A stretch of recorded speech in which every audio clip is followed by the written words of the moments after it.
अगला सवाल देखिए, सुमेलित कीजिए शरीर के अंग और आभूषण यहाँ पर दिए गए हैं। तो आपको बताना है दोस्तों यहाँ पर क्या आपका राइट आंसर होगा। तो पहले इनको सुमेलित कर लीजिए, फिर आंसर चेक कर लेंगे हम। जैसे कान का जो हो जाएगा, अंगूठिया जो है ये कान में पहना जाता है आपका, ठीक है। दामना जो है ये अंगुलियों का आभूषण है। कमर का आपका कंडोरा हो जाएगा। और मादलिया जो है ये गले का आभूषण है। यानी कि यहाँ पर आपका राइट आंसर होना चाहिए 4 3 2 1। 4 3 2 1 यहाँ पर आपका करेक्ट होना चाहिए, ठीक है। तो यहाँ पर आपका राइट आंसर क्या हो जाएगा, ऑप्शन 4 यहाँ पर आपका करेक्ट हो जाएगा। अगला सवाल देखिए, तुलसी नामक आभूषण जो है दोस्तों ये महिलाओं द्वारा कहाँ पर पहना जाता है। तो तुलसी नामक आभूषण जो है ये भी आपका गले में पहना जाता है दोस्तों। ऑप्शन 2 यहाँ पर आपका सही हो जाएगा। अनवट, अनोटा, जरा, फोलरा शरीर के किस अंग के आभूषण है। ये आपका इंपॉर्टेंट सवाल है दोस्तों। ये आपके कहाँ के आभूषण है, पाँव के आभूषण है। ये आप याद रखिएगा दोस्तों, इंपॉर्टेंट है।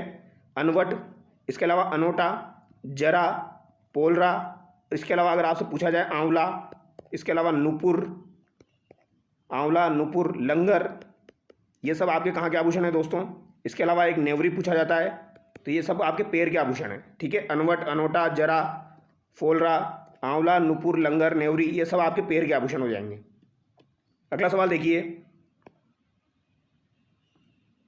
राजस्थान की संस्कृति में ओरण संबंधित है। तो ओरण किससे संबंधित है दोस्तों, ये आपको बताना है। तो ओरण जो है ये पर्यावरण संरक्षण की एक परंपरा है दोस्तों। एक पवित्र उपवन जो आपका होता है उसे ओरण कहा जाता है। ऑप्शन 2 यहाँ पर आपका सही हो जाएगा। राजस्थान के किस लोक देवता ने अपनी पत्नी की प्रेरणा से योग साधना की दीक्षा ली थी। तो ये किसके द्वारा ली गई थी दोस्तों। तो ये आपको बहुत अच्छे से पता होगा दोस्तों। मल्लीनाथ जी की जो पत्नी थी रूपा दे, इनके कहने पर यानी कि इनकी प्रेरणा से दोस्तों मल्लीनाथ जी ने योग साधना की दीक्षा ली थी। ऑप्शन 2 यहाँ पर आपका करेक्ट होगा। तिलवाड़ा बाड़मेर में इनका मंदिर बना हुआ है। चैत्र महीने में इनका मेला लगता है, वो भी आप याद रखना। सुमेलित कीजिए, जहर पीर की उपाधि गोगा जी को दी जाती है। शिव का अवतार तेजा जी को कहा जाता है। लक्ष्मण का अवतार फाबू जी को कहा जाता है। राम सा पीर आपके रामदेव जी को कहा जाता है। तो राइट आंसर आपका क्या हो जाएगा, ऑप्शन 3 यहाँ पर आपका सही हो जाएगा। अगला सवाल देखिए, रणथंभौर में गणेश जी का मेला किस माह में भरता है। तो गणेश जी का मेला दोस्तों आपको पता होगा भाद्रपद शुक्ल पक्ष की चतुर्थी को भरता है। ऑप्शन 1 यहाँ पर आपका करेक्ट हो जाएगा, ठीक है। याद रखना, एकमात्र चतुर्थी है जो कि आपकी शुक्ल पक्ष में आती है। बाकी जितनी भी चतुर्थी है ना दोस्तों वो आपकी सारी की सारी कृष्ण पक्ष में आती है। तो जब भी आपको चतुर्थी को लेकर सवाल पूछा जाए तो एक ही चतुर्थी है जो कि आपकी शुक्ल पक्ष में आती है। आप ऑप्शन एलिमिनेट कर सकते हो, ठीक है। तो यहाँ पर ऑप्शन 1 जो है ये आपका करेक्ट होगा। भाद्रपद शुक्ल पक्ष की चतुर्थी को आपकी गणेश चतुर्थी होती है और रणथंभौर में आपकी गणेश जी का मेला लगता है। कार्तिक पूर्णिमा को कपिल धारा का मेला कहाँ आयोजित होता है। तो एक तो आपका दोस्तों कपिल मुनि का मेला है, एक आपका कपिल धारा का मेला है। तो कपिल धारा का मेला जो है ये सहरिया 12 में आपका लगेगा, ठीक है। ऑप्शन 1 यहाँ पर आपका करेक्ट हो जाएगा। और कपिल मुनि का मेला जो है ये कोलायत बीकानेर में लगता है। हालांकि दोनों मेले जो है ये आपकी कार्तिक पूर्णिमा में लगते हैं। दोनों महीने जो है ये आपकी कार्तिक पूर्णिमा में लगते हैं, दोनों मेले, ये आप याद रखिएगा। और पुष्कर का मेला भी आपका कार्तिक पूर्णिमा को लगता है। यानी कि पुष्कर का मेला, कपिल धारा का मेला, इसके अलावा कपिल मुनि का मेला, तीनों मेले आपके जो है कार्तिक पूर्णिमा को ही लगते हैं। अगला सवाल देखिए, सीकर में खाटू श्याम जी मेले का आयोजन कब होता है। तो कब से कब तक दोस्तों आपके खाटू श्याम जी के मेले का आयोजन होता है, ये आपसे पूछा गया है। तो ये तो आपको बहुत अच्छे से पता होगा। फाल्गुन शुक्ल एकादशी से द्वादशी तक, फाल्गुन के महीने की शुक्ल एकादशी से द्वादशी तक आपके खाटू श्याम जी मेले का आयोजन होता है दोस्तों, ये आप याद रखिएगा। हारे का सहारा बाबा श्याम हमारा, ठीक है, ये आपको याद रखना है। सुमेलित करना है दोस्तों, सही उत्तर का आपको चयन करना है। महावीर जी आपकी लट्ठमार होली आपको पता होगा, ठीक है। भिनाई में आपकी कौन सी हो जाएगी दोस्तों, कोडामार होली हो जाएगी। बाड़मेर में आपकी पत्थरमार होली हो जाएगी और सांगोद में आपका नान हो जाएगा। तो यहाँ पर सुमेलित कीजिए आप, क्या आंसर आपका होगा दोस्तों। तो यहाँ पर हो जाएगा आपका 3rd 1 4 2, यानी कि यहाँ पर ऑप्शन 4 आपका करेक्ट होगा, ठीक है। अगला सवाल देखिए, क्वेश्चन नंबर 31। ईस्टर के त्यौहार के पीछे ईसाइयों की भावना है। तो ईस्टर के त्यौहार के पीछे ईसाइयों की क्या भावना है, इस दिन क्या हुए थे, ईसा पुनर्जीवित हुए थे। ऑप्शन 4 यहाँ पर आपका करेक्ट हो जाएगा। अगला सवाल देखिए, यहाँ पर भी आपको सुमेलित करना है। जगरोती बोली जो है दोस्तों ये कहाँ पर बोली जाती है, आपकी करौली में बोली जाती है। ढाटी आपकी बाड़मेर में बोली जाती है। नागरचोल आपकी टोक में बोली जाती है और धावड़ी आपकी उदयपुर में बोली जाती है। तो राइट आंसर आपका क्या हो जाएगा, ऑप्शन 1 यहाँ पर आपका सही हो जाएगा। अगला सवाल देखिए, मुख्यतः फड़ चित्रण किस धरातल पर किया जाता है। तो आप लोगों को पता होगा फड़ का जो चित्रण किया जाता है दोस्तों ये आपका कपड़े पर किया जाता है। तो यहाँ पर राइट आंसर आपका क्या हो जाएगा, ऑप्शन 4 यहाँ पर आपका करेक्ट हो जाएगा। पारिभाषिक शब्द मोड़ी, पथवारी, 6 फुलिया किस कला के प्रकार से संबंधित है। तो मोड़ी, पथवारी, 6 फुलिया ये किस कला के प्रकार से संबंधित है, ये आपसे पूछा गया है।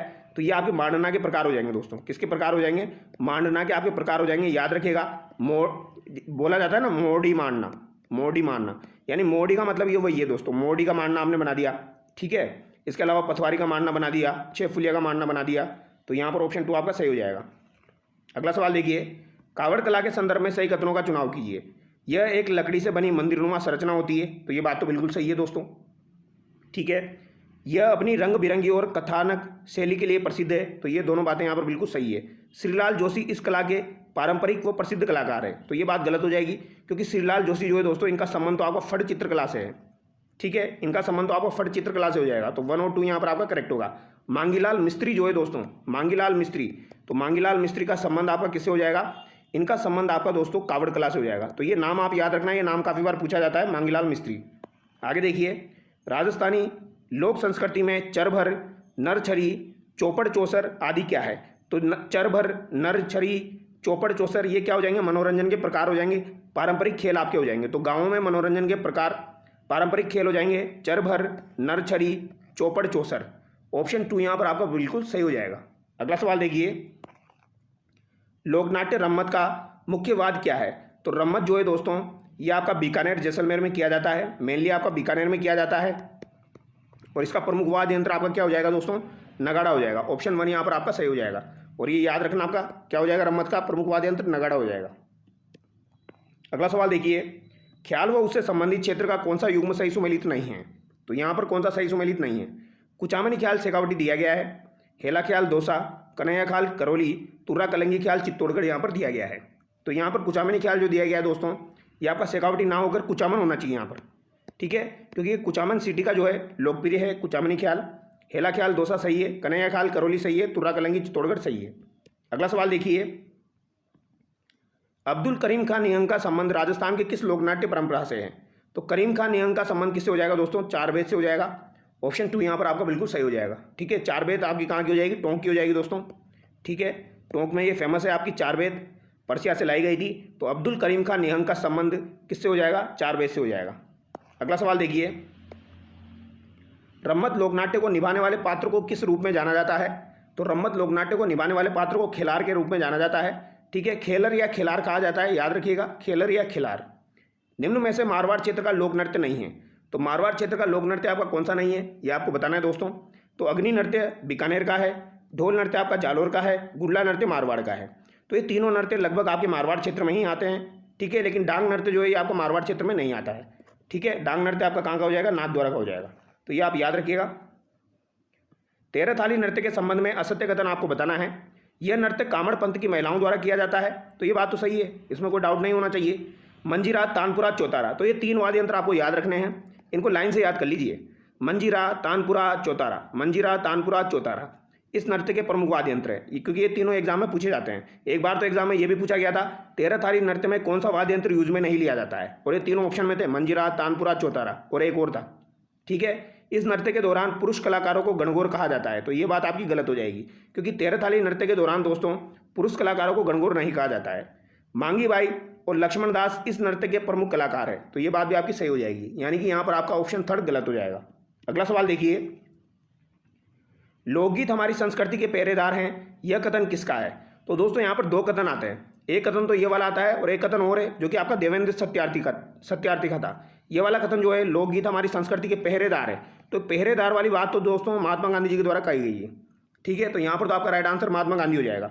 लेकिन एक कथन और है आपका देवेंद्र सत्यार्थी का, अभी मुझे याद नहीं आ रहा है, नहीं तो मैं आपको बता देता। मैंने 2-3 दिन पहले एक वीडियो में आपको बताया था, देवेंद्र सत्यार्थी के द्वारा भी लोकगीत को लेकर एक लाइन कही गई थी, वो भी एग्जाम में पूछी जाती है। तो अगर आप में से किसी को पता है तो कॉमेंट करके बताना। आगे देखिए, निम्न में से कौन सा गीत विवाह से संबंधित नहीं है? तो विवाह से संबंधित गीत आपका कौन सा नहीं है? सीटने, छेड़ा, सेवरो, कामण। तो यहाँ पर विवाह से संबंधित गीत आपका कौन सा नहीं है, ये आपको बताना है। तो छेड़ा जो है दोस्तों, ये आपका विवाह से संबंधित नहीं है।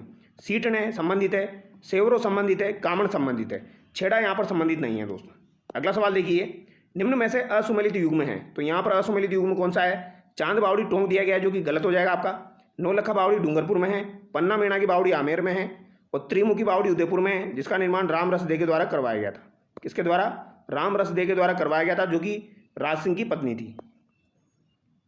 गेटोर की छतरिया कहाँ पर स्थित है दोस्तों? तो ये आपकी जयपुर में स्थित है और एक कछवा वंश से संबंधित है। पटुआ की हवेली जैसलमेर का निर्माण किसने करवाया था? तो ये आपके गुमान चंद के द्वारा करवाया गया था दोस्तों। किसके द्वारा करवाया गया था?